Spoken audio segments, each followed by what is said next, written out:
యేసుప్రభు వారు వెళ్తున్న దారిలో ఆ కుక్క చచ్చిపోయింది.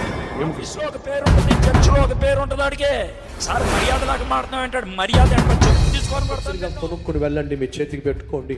ఎవరైనా అడిగి ఈజీగా చెప్పగలరు. నలుపు పాపాన్ని. యేసుక్రీస్తు వారు అలా వెళ్తూ ఉన్నప్పుడు రోడ్డు ప్రక్కన ఒక కుక్క చనిపోయింది.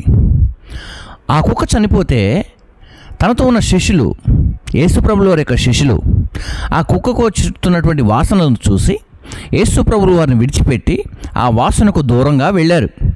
ఆ దూరంగా వెళ్ళినప్పుడు యేసుక్రీస్తు వారు అన్నారట, అలా వాసన కాదు మీరు చూడాల్సింది, ఆ కుక్కలో నాకు పండ్లు అంటే ఫ్రూట్స్ కనిపిస్తూ ఉన్నాయి అని అన్నాడట.